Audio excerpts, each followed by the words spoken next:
Assalamualaikum, halo pemirsa, selamat sore. Kita sekarang berada di Jakarta Selatan, yaitu tepatnya di Kebayoran Lama. Kami saat ini berada di kediaman Notaris Dr. Richard SE SHMKN. Ini gelarnya panjang banget nih. Jadi kita akan membahas sebuah buku. Buku ini adalah judulnya atau topiknya mengenai teknik pembuatan akta. Ini edisi lengkap 1, 2, dan 3 yang menulis Dr. Richard dengan Pak Suyanto. Pemirsa yang lulusan dari Undip, khususnya MKN Undip, pasti mengenal Bapak Suyanto adalah notaris dan PPAT senior di Jawa Tengah. Dr. Richard, apa maksud dan tujuan Anda menulis buku ini dengan topik ini? Baik, akan saya jawab. Karena membuat akta adalah seni. Dalam membuat akta, seorang notaris tidak hanya sekedar menuangkan kemauan para pihak dan peraturan yang berlaku, tetapi dalam membuat akta kita harus mendalami apa yang terkandung di dalam maksud dan tujuan hukum itu sendiri. Oleh karena itu, teknik pembuatan akta harus selalu dipelajari seiring dengan perkembangan masyarakat dan hukum. Untuk itulah buku ini kami tulis. Sebetulnya menurut Anda selaku penulis buku dan seorang dokter, apa pendapat Anda mengenai akta itu sendiri? Baik, di dalam buku saya ini telah diuraikan beberapa arti akta. Menurut pendapat saya, akta adalah suatu produk yang dihasilkan oleh pejabat khusus yang diberikan kewenangan sesuai dengan jabatan yang diembannya,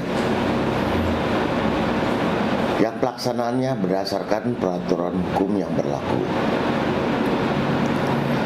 Akta bisa dibuat pejabat pemerintahan selaku pejabat publik.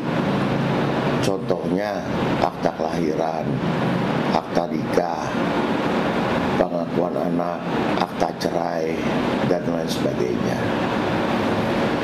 Kemudian akta juga bisa dibuat oleh PPAT atau pejabat pembuat akta tanah, yaitu seperti contoh akta jual beli, akta hibah, akta pembagian hak bersama, dan lain sebagainya. Dan yang terakhir adalah akta notaris, yaitu seperti akta personal terbatas atau PT, akta CV, akta yayasan, dan lain sebagainya. Dalam membuat akta dibutuhkan penggunaan bahasa hukum yang baik dan benar, sesuai maksud dan kehendak para pihak yang dituangkan dalam akta notaris, mengikuti peraturan yang berlaku, terutama yang diatur dalam Undang-Undang Jabatan Notaris. Jadi akta berfungsi memberikan kepastian hukum kepada masyarakat akan hak dan kewajibannya. Dalam konteks hubungan kemasyarakatan dan pemerintah negara, maka dibuatnya akta adalah bentuk kepatuhan terhadap hukum dan ketertiban. Kelebihan dari buku saya ini adalah satu, atau pertama, edisi lengkap, terdiri dari TPA 1, 2, dan 3, di mana 200 halamannya berisi contoh-contoh akta. Yang kedua, lebih jelas dan detail. Serta yang ketiganya, mudah dimengerti.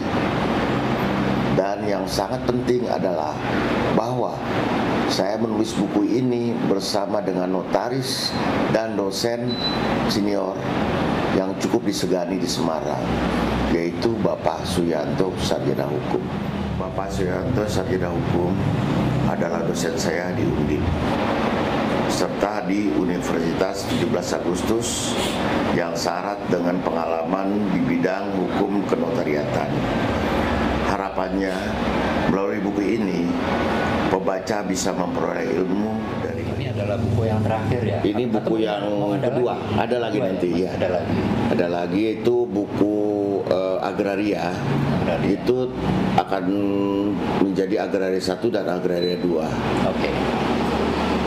Yang mana buku Agraria 1 itu mulai dari UPA sampai dengan terbitnya undang-undang atau peraturan mengenai